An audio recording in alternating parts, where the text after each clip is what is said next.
Okay, continue करते हैं।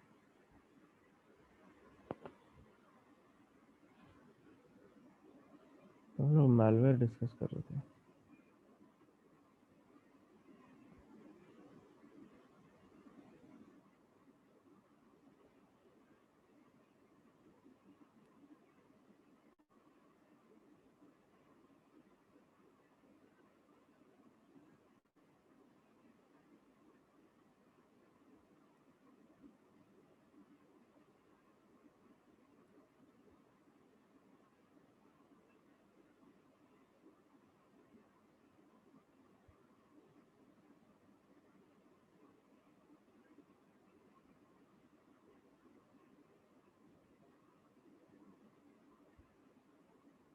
इसमें हमने टाइप्स ऑफ malware देखा था।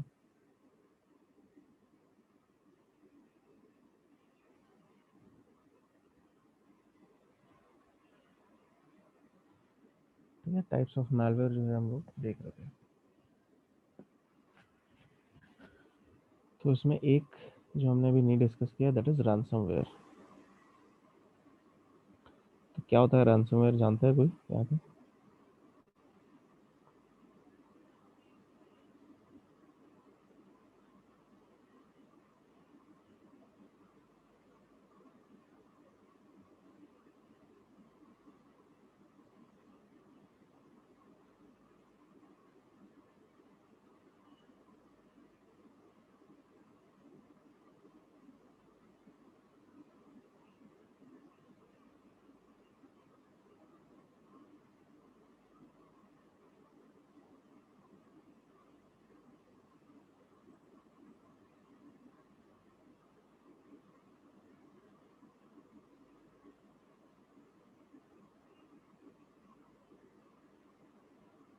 नहीं? ठीक है, चलो करते हैं डिस्कस।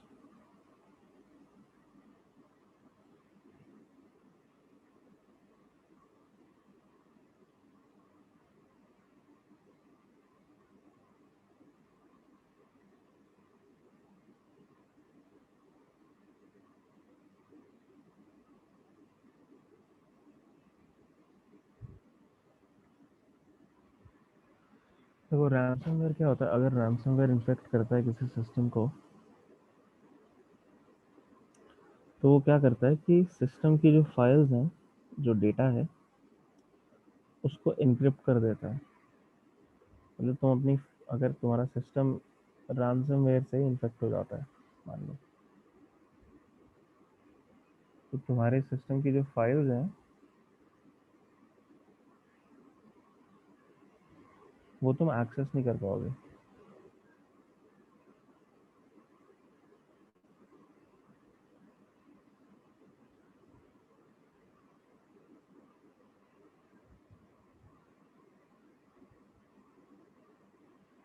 मतलब कि अगर ransomware आ जाता है सिस्टम में, अभी मैं उसको दिखाऊंगा कि ransomware किस तरह से वो करता है काम। तो वो बेसिकली क्या करता है, फिर वो लोग जो भी मतलब क्रिएटर है ransomware का, वो लोग फिर पैसे मांगते हैं कि अगर अपना डेटा वापस चाहिए, तुम अगर तुम चाहते हो कि फाइल्स एनक्रिप्ट करें, तो उसके लिए हमें पैसे दो, और तभी तुम्हारा डेटा डिक्रिप्ट होगा। तो पैसा जो है वो रानसम है। तो वो रानसम मांग रहे हैं ताकि डेटा डिक्रिप्ट हो। आजकल रिसेंटली ransomware जो है ये ज़्यादा फैल रहा है, क्योंकि बाकी तरह के जो malware हैं, इसमें अटैकर्स को क्या डायरेक्ट फायदा नहीं हो रहा, लेकिन ransomware से तो क्या सीधा सीधा वो लोग पैसे कमा रहे हैं।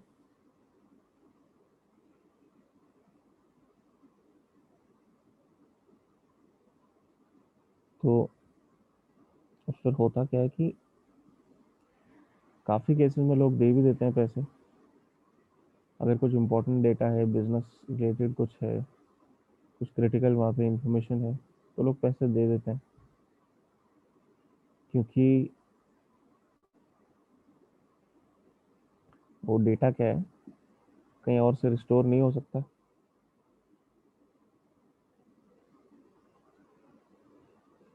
तो इसलिए वो लोग फिर पैसे दे देते हैं ताकि डेटा रिलीज हो जाए, डेटा डिक्रिप्ट हो जाए उनका और वो यूज़ कर सकें। सर मेरे को एक बताने का था, मतलब हाँ। मेरे लैपटॉप को जो है ना काली लिनक्स प्रॉब्लम ही दे रहा है, तो मैंने पैरेट चालू कर दिया है। मैं आपको एक बार दिखाऊँ क्या? मतलब सही है क्या, आप बता दो। मतलब चालू जैसा आपका रहता है वैसे पूरा दिखा रहा है सब। चल रहा है ना ठीक से? हाँ सर। बस तो फिर यूज़ करो, उसमें क्या कोई प्रॉब्लम तो हाँ, नहीं आ रही? नहीं नहीं सर, सर काली लिनक्स में मतलब स्टार्टिंग में बस ऑन हो रहा था, फिर बाद में एरर दिखाता है जब नेक्स्ट टाइम चालू करता हूँ। अच्छा, हाँ सर। लेकिन ये ठीक चल रहा है? Yes sir. ठीक है, तो फिर ये यूज़ करो। ओके, कोई इसमें नहीं। Thank you. तो रैनसमवेयर का मैं ये बोल रहा था कि कुछ केसेस में होता है कि जो डेटा है, जो डिवाइस डिक्रिप्ट हुई होती है, सॉरी, जो डेटा एन्क्रिप्ट हुआ होता है, वो कई बार क्या है कि अगर इम्पोर्टेंट नहीं है, उसके बिना काम चल जाएगा, तो लोग फिर क्या करते हैं कि पैसे नहीं देते, सीधा सिस्टम फॉर्मेट कर देते हैं। तो उससे अब वो ransomware तो चला गया, लेकिन फिर डेटा भी लॉस हो जाता है डिपेंडिंग ऑन ransomware। अब ransomware भी क्या है, कई तरह के होते हैं, ठीक है, कई सारे अलग अलग बनाए हुए हैं अटैकर्स ने, और कॉस्ट नए आते रहते हैं उसमें। तो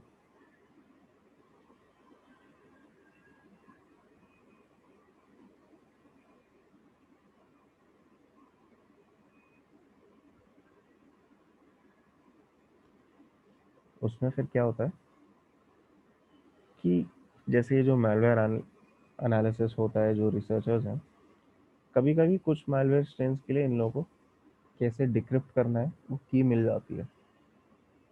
तो अभी उसके लिए भी एक दो वेबसाइट्स हैं, मैं बताता हूँ कि अगर ऐसा कोई स्ट्रैंड है जिसके लिए की मिली हुई है, तो उसको डिक्रिप्ट किया जा सकता है। ठीक है, उस बिना पैसे दिए फाइल्स रिकवर हो सकती हैं, बट कोई गारंटी नहीं है कि हर ransomware के लिए ऐसा हो पाएगा।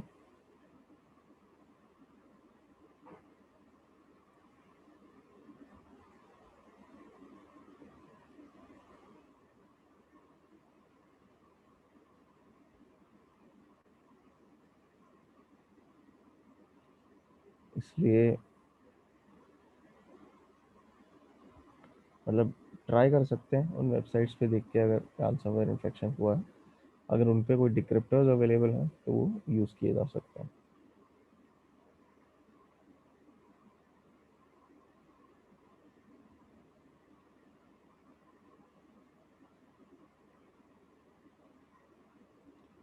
तो ransomware आज की डेट में, जैसे मैंने कहा, सबसे ज़्यादा ये ransomware इन्फेक्शन ही फैल रहे हैं, क्योंकि इससे डायरेक्टली जो ransomware क्रिएटर है उनको पैसे मिल जाते हैं लोगों से,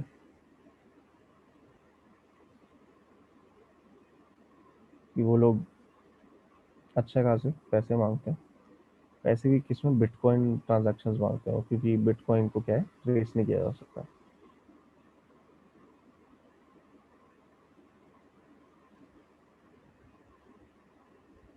तो वो लोग बिटकॉइन के थ्रू पेमेंट मांगते हैं ताकि ट्रेस ना हो पाए। सर हाँ बोलो। बिटकॉइन के थ्रू क्यों मांगते हैं? बिटकॉइन के थ्रू वही मैं कह रहा हूँ ना, क्योंकि बिटकॉइन ट्रेस करना पॉसिबल नहीं है कि पेमेंट किसको हुई, कहाँ हुई। जैसे नॉर्मल पेमेंट मेथड से अगर वो मांगेंगे बाकी, तो वो तो ट्रेस हो जाएगा इवेंचुअली, और उससे उनका चांस है पकड़े जाने का। बिटकॉइन में ऐसा नहीं है, इसलिए ये लोग बिटकॉइन मांगते हैं।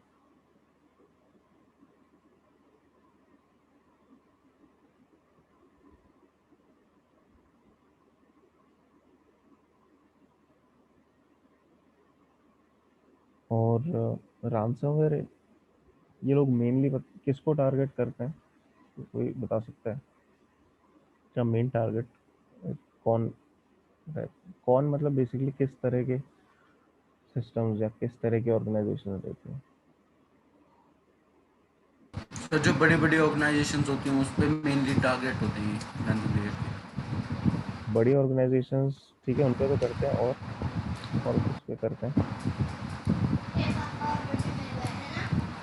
सर फाइनेंशियल ऑर्गेनाइजेशंस पे भी होती है शायद से। फाइनेंशियल पे तो करते हैं, बट एक उनका बहुत बड़ा टारगेट रहता है हेल्थ केयर सिस्टम्स, कैसे? हॉस्पिटल, हेल्थ केयर में जो अच्छा अच्छा। ऑर्गेनाइजेशन, हॉस्पिटल्स वगैरह जो हैं, क्योंकि उनका डेटा क्या है, उनके सिस्टम्स क्या है, बहुत ही इंपॉर्टेंट रहते हैं। अब आज की डेट में हॉस्पिटल्स में कहीं भी जाओ, सारा काम कंप्यूटराइज्ड होता है, ठीक है, सारा डेटा कंप्यूटराइज, ऑनलाइन स्टोरेज होता है उनका, ठीक है, सारे जो उनकी इवन जितना भी ऑपरेशंस वगैरह हैं, जितना भी उनका काम हो रहा है, सारा मशीनरी के थ्रू होता है, सारा कंप्यूटर्स के थ्रू होता है। अब अगर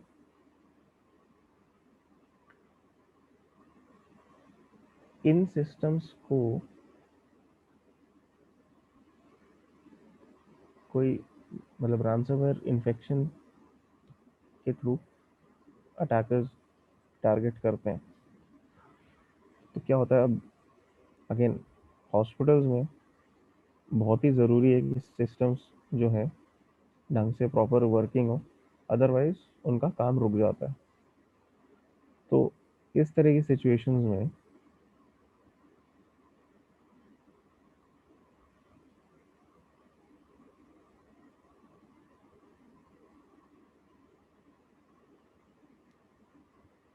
होता क्या है कि अब इनके सिस्टम्स अगर इन्फेक्ट हो गए तो बहुत ही ज़्यादा क्रिटिकल सिचुएशन आ जाती है, ठीक है, और इवन जो लोग हैं वो एकदम पैनिक कर जाते हैं, और जहाँ पैनिक हो गई वहाँ पे फिर वो उनका मेन ये रहता है कि फटाफट पैसे दो और अपना डेटा जो है वो और अपने सिस्टम्स जो है उनको प्रॉपर वापस यूजेबल स्टेट में लाओ। तो सर हॉस्पिटल्स का अपना वो सिक्योरिटी डिपार्टमेंट नहीं होता जो इनको बचा के रखे?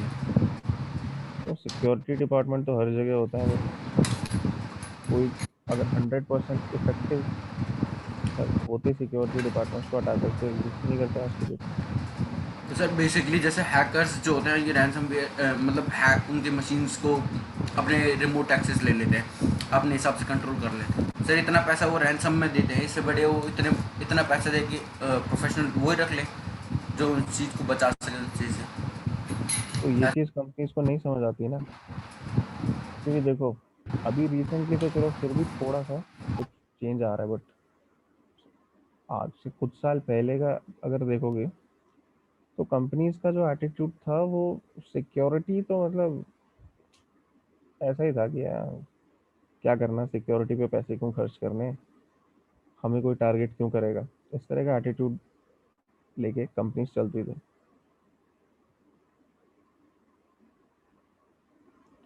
और इवन आज की डेट में भी काफ़ी कंपनीज का ऐसा ही एटीट्यूड है, अनलेस उनको कोई अटैक हो नहीं जाता तब तक नहीं समझ आता। अब बड़ी ऑर्गेनाइजेशंस का तो चलो ठीक है, वो लोग फिर भी उनके पास अच्छा खासा बजट होता है, कुछ पार्ट उसका वो डिवोट करते हैं साइबर सिक्योरिटी में स्टाफ रखने में। बट जैसे हॉस्पिटल वगैरह की बात हो रही है, सिक्योरिटी हर कोई उतना नहीं करता, उसमें ना ही पैसे खर्च करता है, और कोई ना उतना एफर्ट डिवोट करता है उसमें। सिर्फ हॉस्पिटल्स का नहीं है, मतलब इन जनरल कह रहा हूँ कि हर कंपनी उतना एफर्ट और उतने पैसे नहीं डालना चाहती सिक्योरिटी में। कुछ कंपनीज अफोर्ड नहीं कर सकती, जो छोटे बिजनेसेस हैं उनके पास तो खैर उतना पैसा नहीं, उतने रिसोर्सेज नहीं है कि प्रॉपर फुल फ्लेज अपना पूरा साइबर सिक्योरिटी वो रखें। तो उनको, हालांकि उनके लिए ज़्यादा ज़रूरी है, क्योंकि उनको अगर अटैक होता है तो सबसे पहले बंद होंगी ऐसी कंपनीज, बट अब क्या करें, सिचुएशन है ही ऐसी।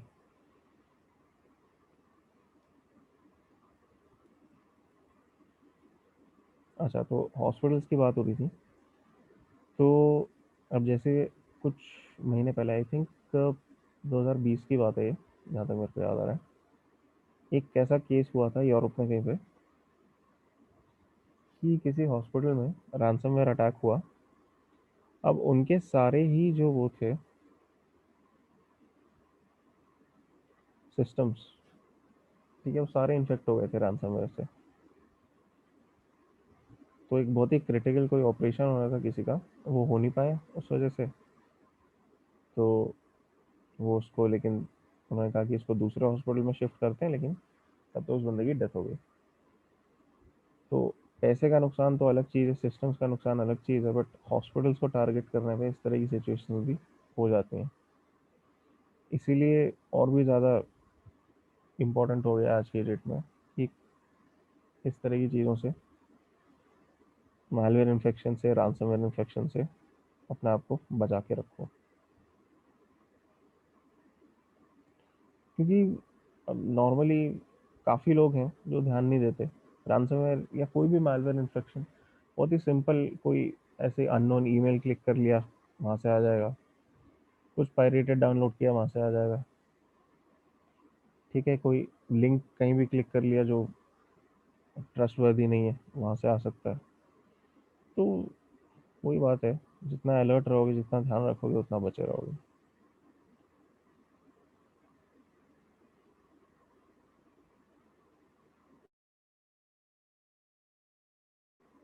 जो तुम कह रहे हो पॉइंट बिल्कुल सही है कि इतनी रैंसम देने से अच्छा है कि आप सिक्योरिटी में उतना इन्वेस्ट कर लो।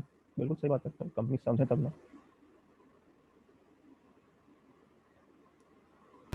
सर बेसिकली जिनके पास जो बिग फर्म्स होती हैं, जो ऑर्गेनाइजेशन होती हैं, वही बेसिकली इन चीज़ों पर ध्यान देती है ज़्यादा।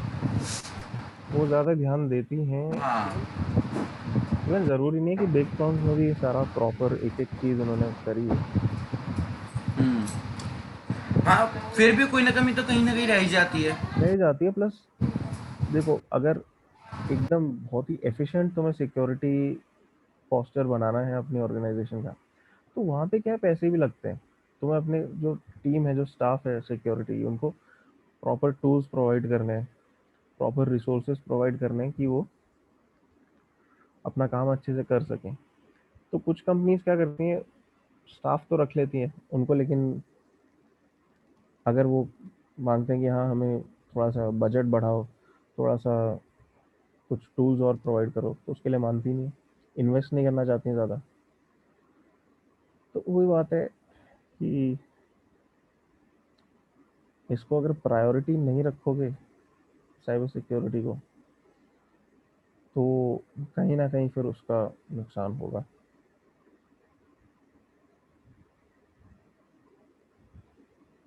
तो वो तो खैर, अब जिस कंपनी को बात समझ आ जाए, बाकी क्या कर सकते हैं। जिनको नहीं आती समझ, नहीं आती। सर इवन गूगल भी हैक हो जाते हैं। हाँ वही तो, कंपनी चाहे छोटी हो चाहे बड़ी हो, ऐसा नहीं है कि हैक नहीं हो सकती। क्योंकि किसी भी कंपनी में सबसे जो वीकेस्ट लिंक होता है, वो क्या होता है, इंसान जो वहाँ काम कर रहे हैं। अगर किसी ने कुछ गड़बड़ कर दी, किसी ने जरा सा ध्यान नहीं रखा, वहीं सारा खेल खत्म। जहाँ कोई कभी छोड़ता वहीं पे वो उस चीज़ को पकड़ लेता है। हाँ तो सर ये जो जितने भी ये मालवेयर हैं, ये किसी ना किसी इंसान ने तो बनाए ही होंगे ना अपनी तरफ से अलग से। हाँ, तो इंसान ही क्रिएट करते हैं, और कौन बनाएगा मालवेयर। अगर सर हाँ, मतलब बेसिकली अगर छोटा सा मालवेयर बनाना हो तो मतलब इन सब में सबसे ईजीएस्ट मालवेयर बनाने में कौन सा आसान है सर? इजी, अभी हम प्रैक्टिकल करेंगे ना, थोड़ा तो समझ आ गया आएगा। ओके। बस। हेलो। हाँ बोलो। सभी मालवेयर की प्रैक्टिकल होगी? क्या? सभी मालवेयर की प्रैक्टिकल कराओगे क्या सर? बेसिकली देखो, हम जो प्रैक्टिकल करेंगे उसमें ये नहीं कि एक एक माल का अलग से होता है। हम जो चीज़ प्रैक्टिकल करते हैं, एक ही मालवेयर कई सारे काम करता है। जैसे वो बैकडोर भी हो सकता है, वो वायरस वाले काम भी करेगा, वो स्पाईवेयर वाले काम भी कर सकता है। इस तरह से एक ही मालवेयर कई सारी चीज़ें कर सकता है। ये तो अलग अलग कैटेगरीज हैं, बट आज की डेट में ऐसा नहीं है कि एक मालवेयर एक ही चीज़ है। Sir sound multiple. आ रही है, बैकग्राउंड साउंड आ रही है। बैकग्राउंड साउंड किसकी आ रही है भाई? ये करो। हम्म, ठीक है, तो मैं जब कराऊंगा प्रैक्टिकल तो मैं बताऊंगा उसके बारे में। लेकिन ये रैंसमवेयर पे थोड़ा सा ज़्यादा मैंने इसलिए टाइम लगाया बिकॉज आज की डेट में सबसे ज़्यादा रैंसमवेयर इन्फेक्शन ही हिट कर रहे हैं कंपनीज को। अच्छा, रैंसमवेयर कैसे काम करता है ये भी देखते हैं। किसी रैंसमवेयर अटैक का या किसी पॉपुलर रैंसमवेयर वगैरह का तुम लोगों ने सुना है नाम? No sir. नहीं? अच्छा, ठीक है, चलो मैं एक बहुत ही पॉपुलर जो हुआ था रैंसमवेयर वो दिखाता हूँ। अभी मैं क्या करूँगा, अपनी जो एक वर्चुअल मशीन है विंडोज़ वाली, उसमें वो रैंसमवेयर रन करके दिखाऊंगा।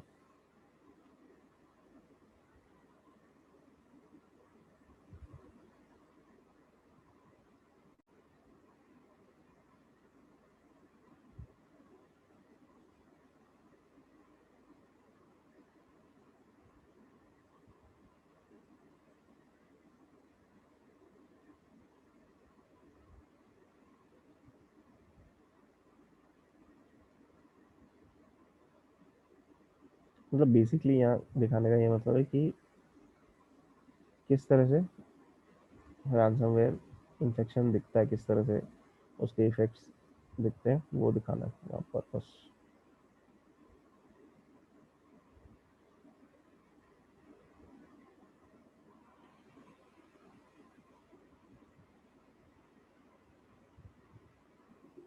सर आपकी वॉइस थोड़ी थोड़ी क्रैक हो रही है।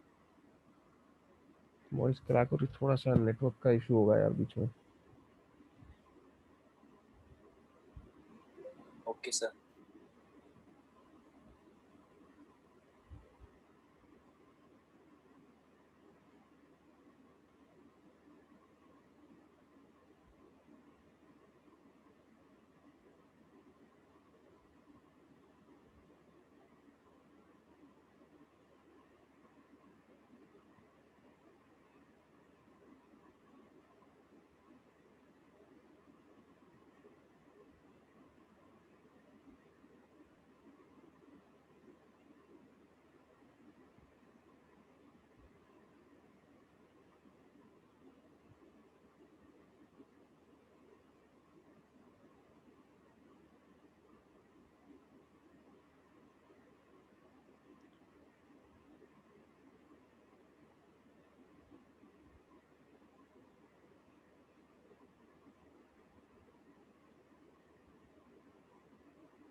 ओके, तो यहाँ पे मैंने क्या किया, मेरी वर्चुअल मशीन विंडोज़ वाली यूज़ की है और एक बहुत ही पॉपुलर रैंसमवेयर था WannaCry। ठीक है, 2017 में ये आया था और काफ़ी सिस्टम्स यूएस और यूके में इसने अटैक किए थे। अगेन इसका भी हॉस्पिटल्स ही, मतलब हॉस्पिटल्स की तरफ ये जा रहा था टारगेट करने मेनली, और भी काफ़ी सिस्टम्स को इसने इन्फेक्ट किया था। तो ये एक्चुअली और भी काफ़ी ज़्यादा नुकसान पहुंचा सकता था, बट एक मैलवेयर एनालिस्ट था, उसने उसको टाइम पे रोक लिया। इसका कैसे इसको प्रिवेंट किया जा सकता है वो ढूंढ लिया था उसने, तो सही टाइम पे रुक गया था ये, वरना और भी काफ़ी नुकसान हो सकता था इसकी वजह से।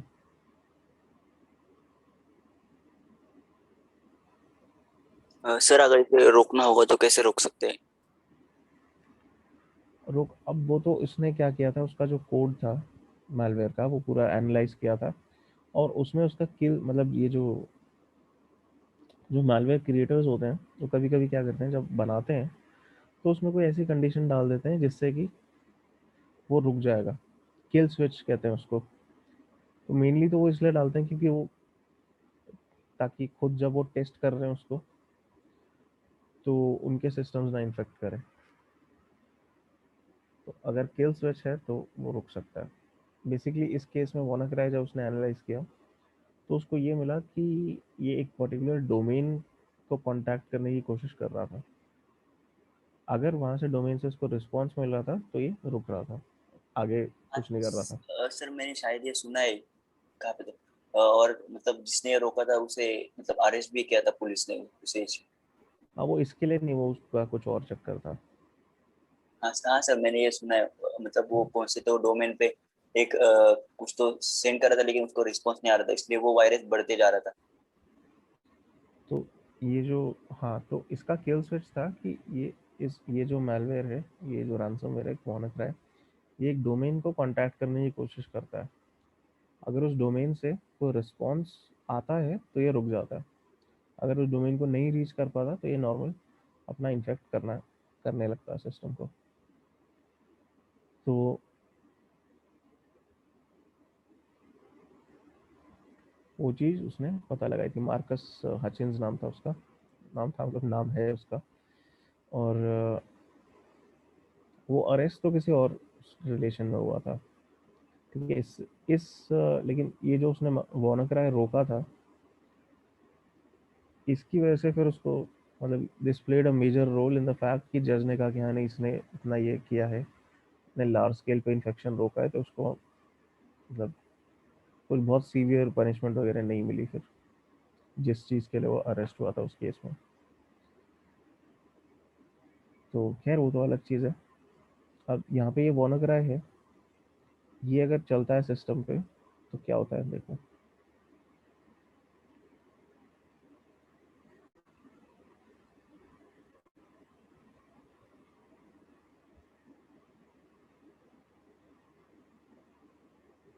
तो यहाँ ये जो मेरी फाइल्स हैं,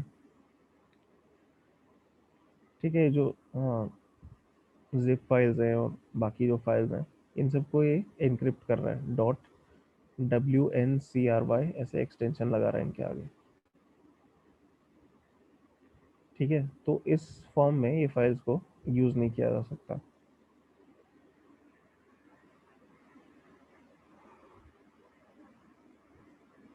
अच्छा, इसने सिस्टम का बैकग्राउंड भी चेंज कर दिया है,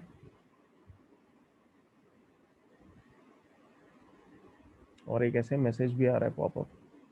अच्छा, बैकग्राउंड चेंज करके ऐसा कह रहा है, oops your important files are encrypted, if you see this text but don't see the wanna decryptor, मतलब ये वाली window, then your antivirus removed the software or deleted it. If you need your files you have to run the decrypt software। मतलब basically वो कह रहा है इस software के बिना अगर फाइल्स इंक्रिप्टेड हैं तो वो वापस नहीं मिल सकते। तो ये मैसेज क्या कह रहा है? हाँ, क्या कुछ सर कहना चाह रहा स्क्रीन पे आइकॉन भी आया है उसका, वार्नर दिख रहा है का। है? हाँ, वार्नर डिक्रिप्टर, जो ये जो पॉपअप हुआ है टूल, इसी का।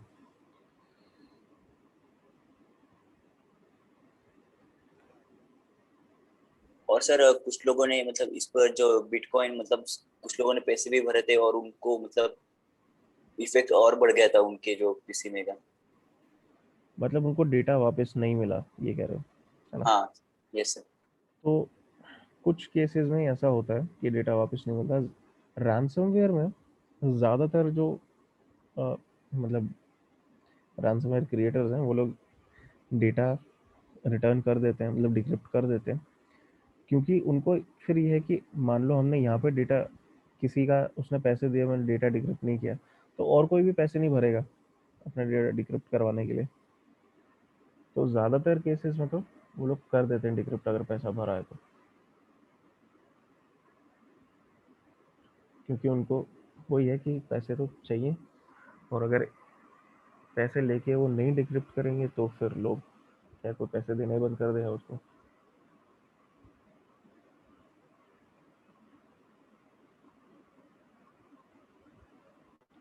अच्छा, ओके, तो खैर यहाँ पे क्या हो रहा है कि इसने डिक्रिप्ट कर दिया, सॉरी एनक्रिप्ट कर दिया फाइल्स। क्या कह रहा है? oops your files have been encrypted, what happened to my computer, your important files are encrypted, many of your documents, photos, videos, databases and other files are no longer accessible because they have been encrypted. Maybe you are busy looking for a way to recover your files, but do not waste your time. Nobody can recover your file without our decryption service. फिर can I recover my files में क्या दिया? Sure, we guarantee that you can recover your files safely and easily. But you don't have enough time, कह रहे जल्दी payment करो। Left में अगर देखोगे 2 टाइमर्स भी आ रखे हैं। तो you can decrypt some of your files for free, try now by clicking decrypt. तो ऐसे 1-2 फाइल्स वो डिक्रिप्ट कर देगा और बोलेगा बाकी अगर सारी करनी है तो उसके लिए पैसे दो। और पेमेंट करने के लिए फिक्स टाइम लिमिट भी दे रखी है। 2 टाइमर्स यहाँ पे आ रखे हैं, देखो एक तो है कि payment will be raised on, क्या आज 25 तारीख है, payment will be raised on के 28 तारीख की डेट दी हुई है कि अगर 3 दिन में पैसे नहीं दिए तो पेमेंट डबल हो जाएगी। और उसके बाद दूसरा क्या दिया हुआ, your files will be lost on 1 जून, मतलब अगर एक हफ्ते के अंदर पेमेंट नहीं की तो डेटा गया।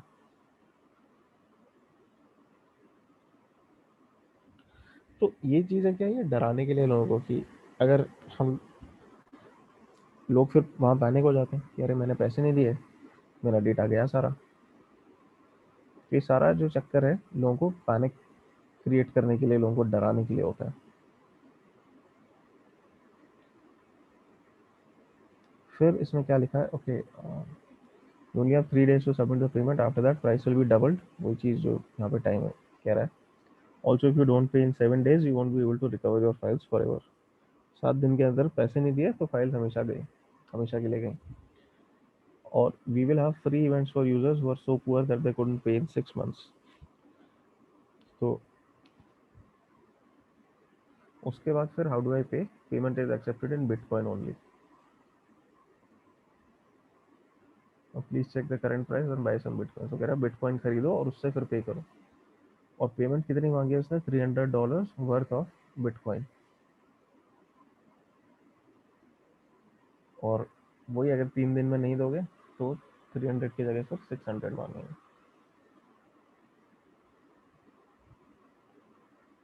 अगेन कोई गारंटी नहीं है कि पेमेंट देने के बाद तुम्हारा डेटा डिक्रिप्ट कर देंगे ये, बट ज़्यादातर केसेस में रैंसमवेयर क्रिएटर्स डिक्रिप्ट कर देते हैं। कुछ होते हैं जो नहीं करते, बट इन मोस्ट केसेस वो लोग कर देते हैं।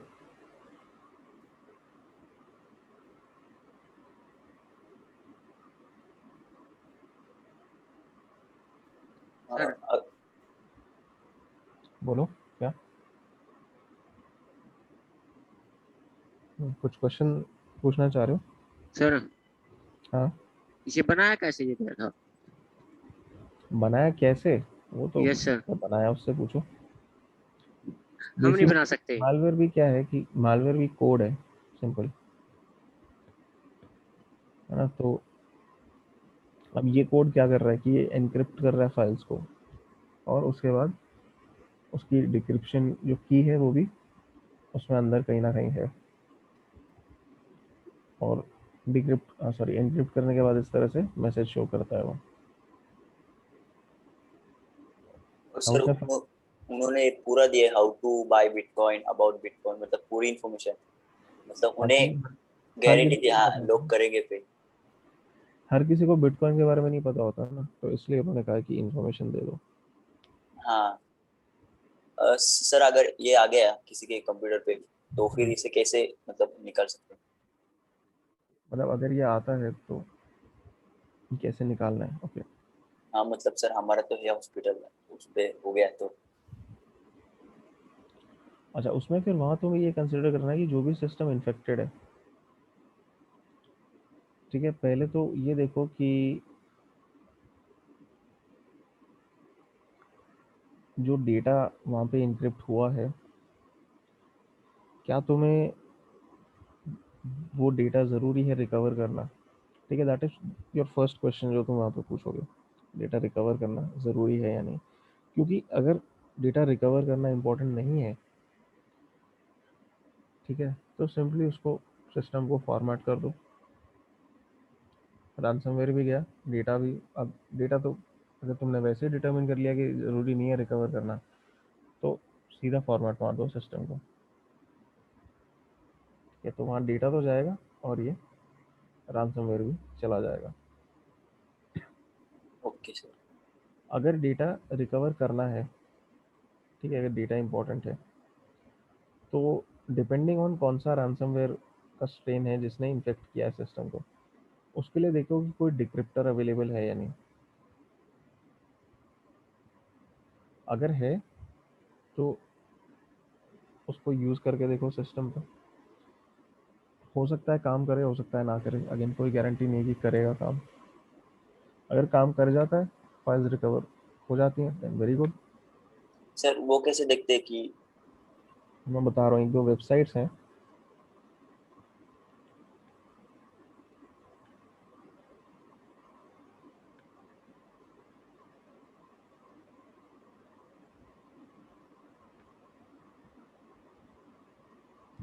तो वो वेबसाइट्स क्या है कि ये चीज़ ये डिक्रिप्टर्स प्रोवाइड करती हैं।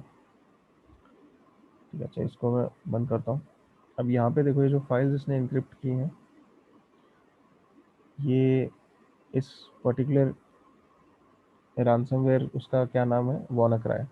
तो इसने जो फाइल्स इन्फेक्ट की हैं, WNCRY, अपने अलग उससे की, और ओरिजिनल जो थी, ओरिजिनल वर्जन थे जो थे वो हटा दिए फाइल के, सिर्फ एनक्रिप्टेड वर्जन रखे हैं। तो अब इन फाइल्स को डायरेक्टली यूज़ नहीं किया जा सकता।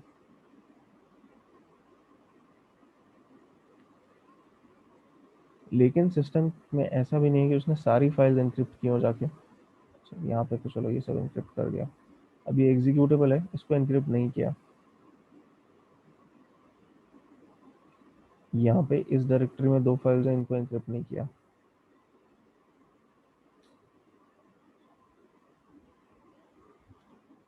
फिर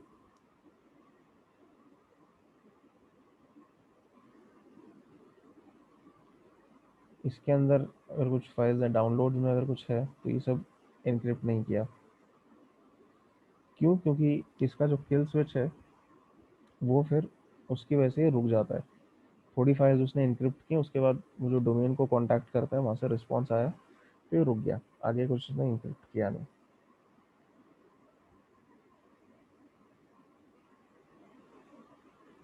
अच्छा, मैंने जो ये चलाया है WannaCry, ये किस में चलाया है? एक वर्चुअल मशीन में चलाया है।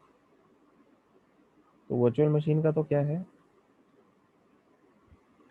कि मैं इसको सिंपली एक स्नैपशॉट रिस्टोर कर दूंगा इसका, और वापस ओरिजिनल स्टेट में पहुंच जाएगी मशीन। लेकिन अगर तुम्हें अपने सिस्टम पे ऐसा कुछ ट्राई करना है चलाना, कि देखने की कैसे काम करता है, तो वर्चुअल मशीन में ही करना, मेन सिस्टम पे कभी मत करना। मेन सिस्टम को अगर कुछ कर देते हो गड़बड़, तो फिर वहाँ से फाइल्स रिकवर करने मुश्किल हो जाएंगी। तो वर्चुअल मशीन में मैंने किया था। अब मैं क्या करूँगा, इसका स्नैपशॉट रिस्टोर करूँगा जाके, और ओरिजिनल जो पहले स्टेट थी उसमें आ जाएगी VM।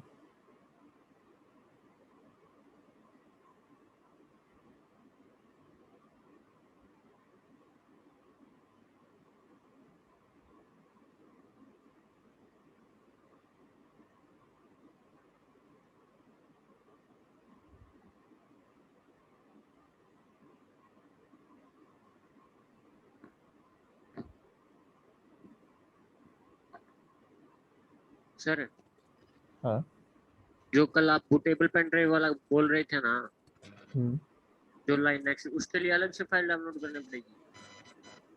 जो तुम्हारा काली का ISO है, यस सर।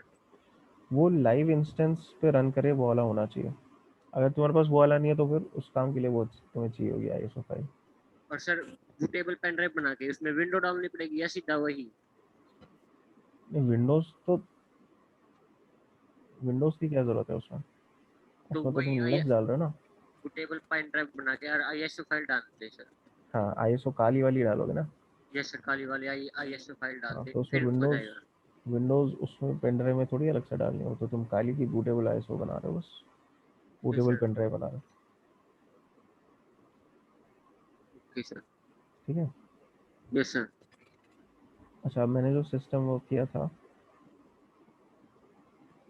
अभी जिस पे मैंने वो ransomware चला था, क्योंकि वर्चुअल मशीन थी तो आराम से रिस्टोर हो जाता है सिस्टम। तो ये रिस्टोर हो गया। ठीक है, फाइल्स मैं दिखा देता हूँ। जो केस था।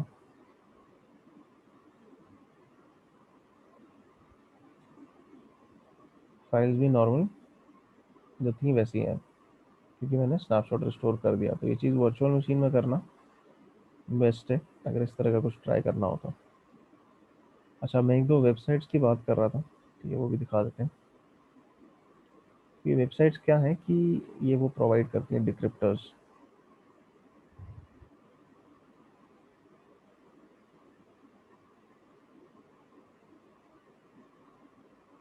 तो दो वेबसाइट्स हैं यहाँ पे, एक तो है nomorransom.org। तो बेसिकली ये पूरी रैंसमवेयर और डिक्रिप्टर्स के बारे में इंफॉर्मेशन रखती है ये वेबसाइट। तो पहले तो रैंसमवेयर के बारे में बताया हुआ, it is malware that locks your computer and devices and or encrypts your electronic files. When this happens, you can't get to the data unless you pay a ransom. However, this is not guaranteed and you should never pay. इसमें तो ये लिखा है। फिर अब इसमें क्या है, do you need help unlocking your files? तो यस अगर करोगे तो एक सेक्शन पे ले जाएगा। यहाँ पे क्या है कि पहले तो जो इंक्रिप्टेड फाइल्स हैं उनको तुम्हें अपलोड करना होगा। उसके बाद फिर यहाँ पे गो फाइंड आउट पे क्लिक करोगे तो पता करके बताएगा तुम्हें कि कौन सा वेरिएंट है रैंसमवेयर का जो तुम्हारे सिस्टम पे चल रहा है।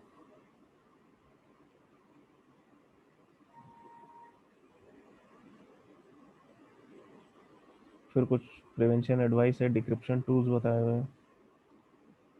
तो डिक्रिप्शन टूल्स अब क्या है, रैंसमवेयर जितने भी तरह के रैंसमवेयर हैं और इनके पास अवेलेबल हैं उनके टूल्स, उनके उन्होंने यहाँ पे दिए हुए हैं।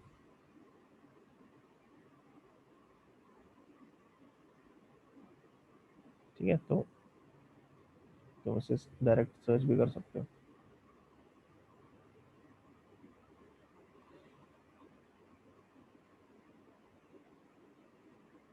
फिर एक ये भी है noransom.kaspersky.com। तो यहाँ पे भी डिक्रिप्टर्स अवेलेबल हैं। तो मेनली ये दोनों रिसोर्सेज हैं। उसका मैं एक बार लिंक भी दे देता हूँ, रख लो संभाल के इसको। इन पे आके तुम डिक्रिप्टर्स ढूंढ सकते हो। लेकिन सर कौन सा टूल यूज करना है वो कैसे पता चलेगा?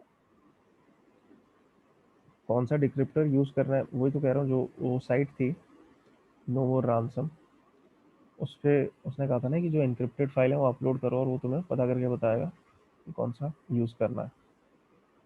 अच्छा, ठीक है, तो उससे फिर तुम्हें पता चल जाएगा।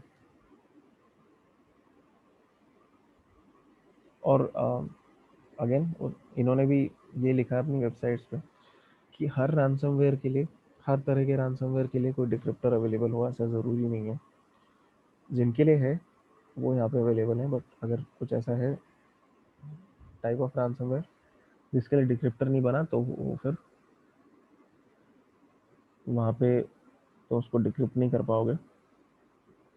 या तो फिर वही है कि डेटा जाने दो या फिर पैसे देके उसको छुड़वाने की कोशिश करो।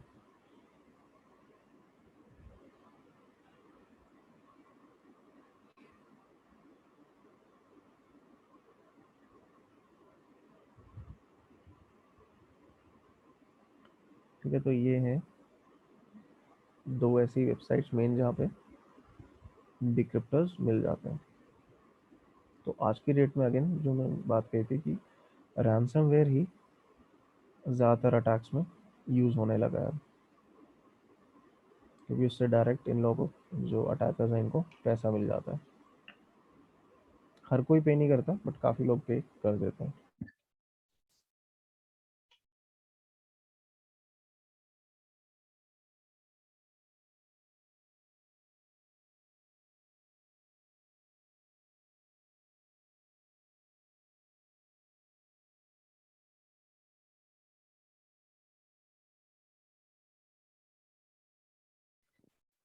सर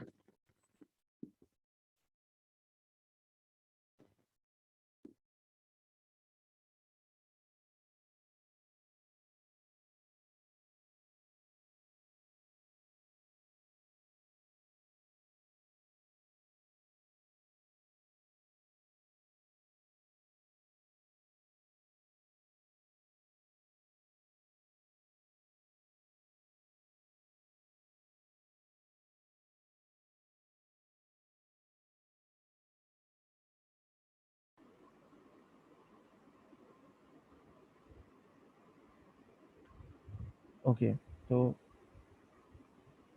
अब इसका थोड़ा सा प्रैक्टिकल देख लेते हैं। तो कल हमने एक वो टूल देखा था मेटास्प्लॉइट, जिसमें हमने अलग अलग तरह के एक्सप्लॉइट्स देखे थे। तो मेटास्प्लॉइट उसका नाम था। अब मेटास्प्लॉइट का एक पार्ट होता है MSF वेनम, ठीक है, उससे हम अलग अलग तरह के पेलोड जनरेट करते हैं। तो उसी के थ्रू हमें मैलवेयर क्रिएट करके यहाँ पे देखने वाले हैं। तो MSF वेनम अगेन कहाँ पे, अगर मेटास्प्लॉइट इंस्टॉल्ड है तुम्हारे सिस्टम में तो MSF वेनम भी इसके साथ ही होगा, अलग से कहीं कुछ डालने की ज़रूरत नहीं पड़ेगी।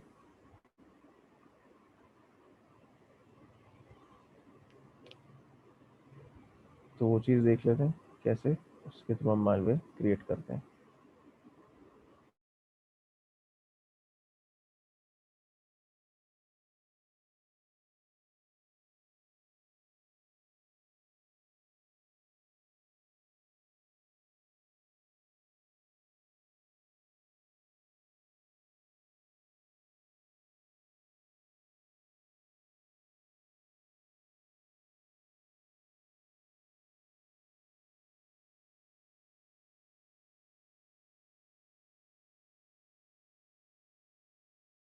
सर आपकी आवाज नहीं आ रही।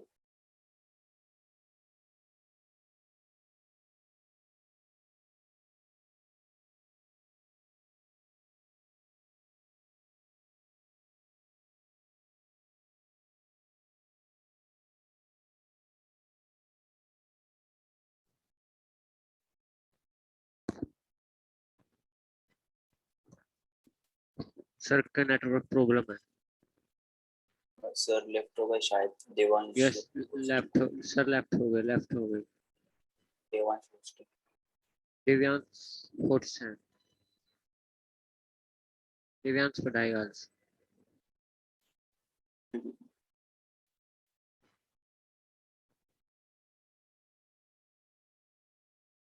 देवांश चेक करो सर है क्या वेटिंग रूम में।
ओके, बार बार डिस्कनेक्शन हो रहा है अभी, कुछ नहीं, ट्राई करते हैं इसका चले ढंग से। ओके, तो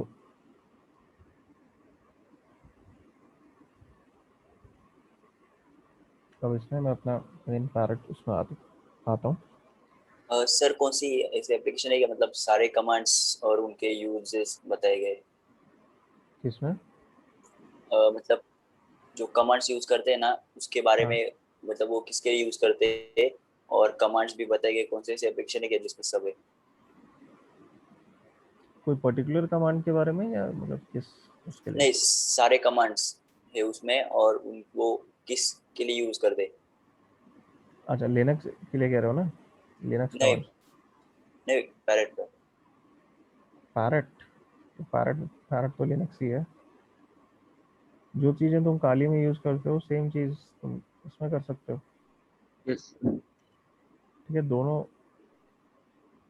काफ़ी हद तक सिमिलर हैं, बस मेन कुछ डिफरेंसेस ये हैं कि एक तो थोड़ा सा इन्होंने पैरेट ऐसे बनाया कि हल्का सा ज़्यादा लाइट वेट है, थोड़ा सा डिफरेंस है। अभी तो काफ़ी उन्होंने उसको ब्लोट कर दिया, तो बाकी लुक वगैरह में थोड़ा डिफरेंस है।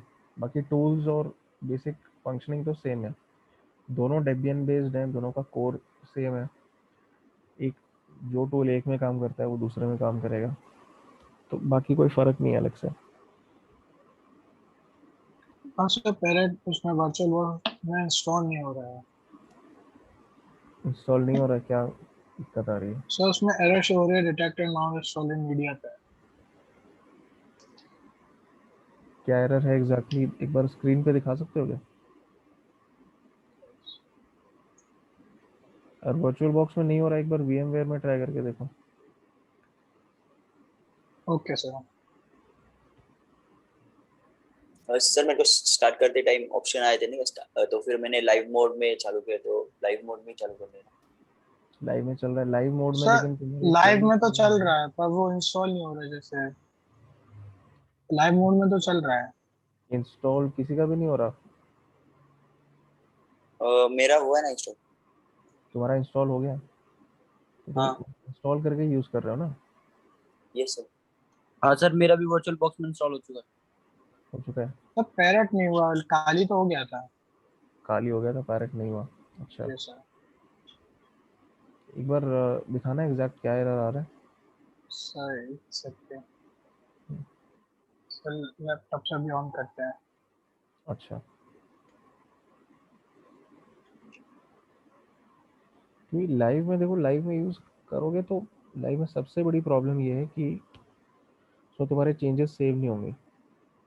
ठीक है, कुछ नया डालोगे, मान लो कोई नया टूल डाला, कुछ चेंज किया, कुछ डाउनलोड किया, वो फिर नेक्स्ट टाइम जब करोगे वो गायब हो गया लाइव में से। फिर जैसे मैंने बोला था, लाइव विद परसिस्टेंस का ऑप्शन आता है, लेकिन उसमें भी अलग प्रॉब्लम है कि जैसे ज़्यादा बड़ा उसमें तुम स्टोरेज रख नहीं सकते।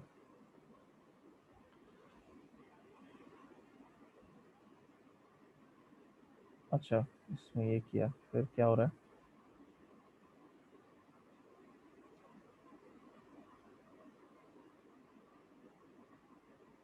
सो कंटिन्यू करोगे तो क्या आ रहा है? हम्म,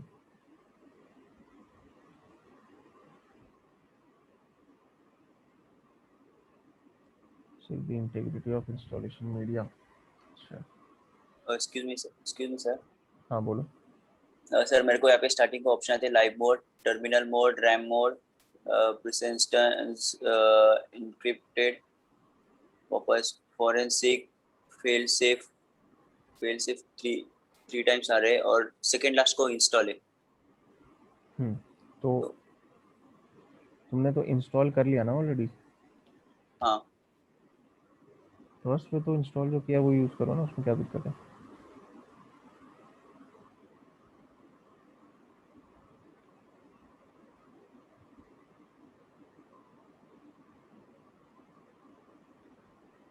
सर इंस्टॉल नहीं होता वो, बस लाइव मोड पे चला सकते हैं फिर। और लाइव मोड तो अलग है, बट लाइव मोड में वही है, अभी इंस्टॉल करके यूज़ करो उसको। लाइव मोड का अलग ही चक्कर आता है, वही सर जैसे कुछ सेव नहीं इंस्टॉल होते, किया, कुछ चेंजेस नहीं होते।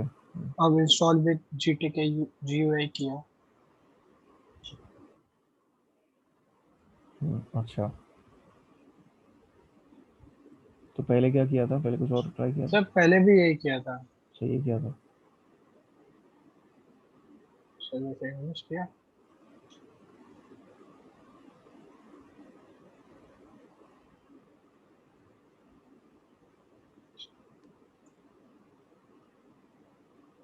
सर यही आ रहा है फिर से। दोबारा ये चीज़ आ रही है। ऐसा। सर, मुझे ये कुछ नहीं आया मेरे को डायरेक्टली, मतलब जब मैंने इंस्टॉल किया और रन किया ना, तो फिर मेरे को डायरेक्टली वो इंस्टॉल वो सब ऑप्शन आ रहे थे। अच्छा, मैंने हाँ मेरे को बस सर आपको नहीं, ऊपर ऑरेंज कलर का ऑप्शन आता है, वो फेस टाइप रहता है, वो बस वो नहीं दिखा रहा, बाकी सब अच्छा, तो हमारे में ये प्रॉब्लम आ रही है। तुम्हें सेम प्रॉब्लम आ रही है? जैसे ये आ रहा है जो शो है। डिटेक्टर लॉन्च, अच्छा रुको इसका।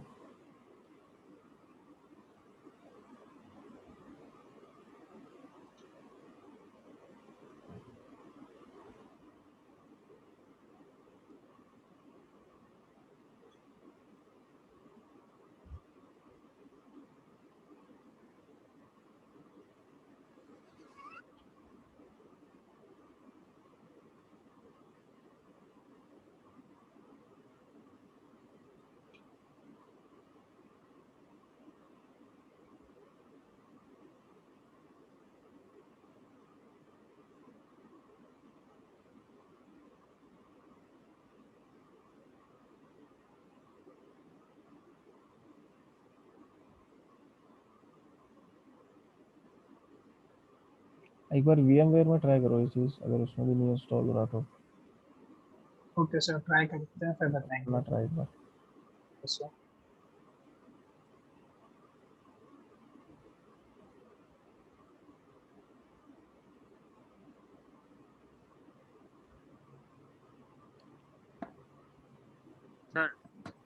बोलो।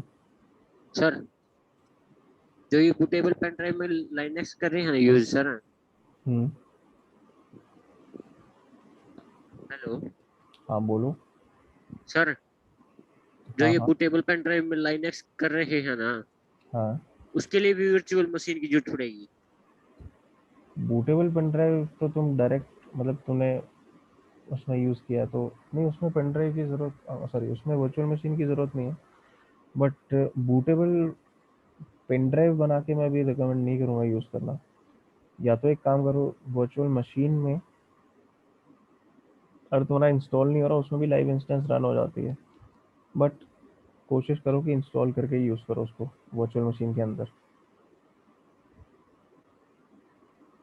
क्योंकि अदरवाइज फिर यार उसमें लाइव में मेन इशू ये।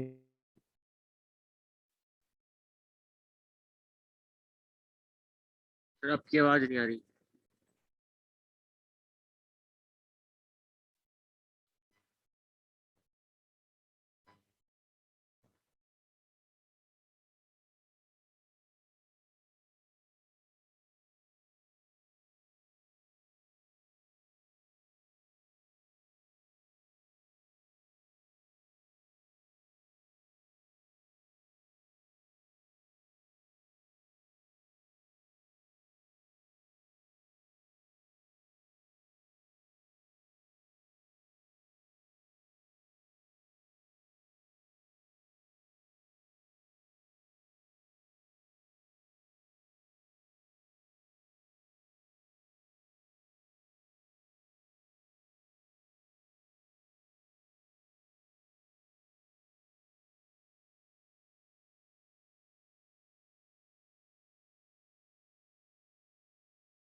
ओके, अच्छा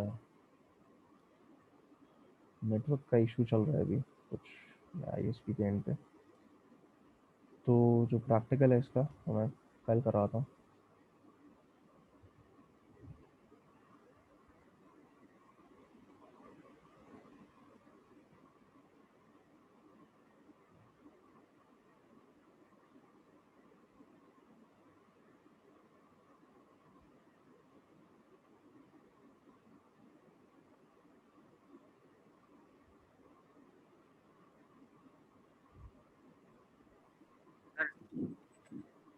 हाँ बोलो।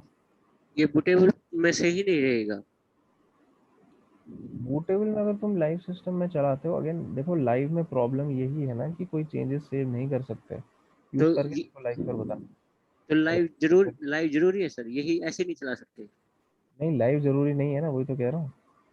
तो इंस्टॉल जैसे ये करो और नॉर्मल में चला रहे ऐसे भी चला सकते हैं पेन ड्राइव में वैसे ही? ऐसे कैसे? जैसे अभी हम वैसे यूज कर रहे हैं, डाउनलोड कर रखा है, इंस्टॉल कर रखा है सर, तो हाँ, तो इंस्टॉल करके बूटेबल यूज पेन करो ड्राइव ना, में उसको वर्चुअल मशीन में इंस्टॉल करके फिर यूज करो।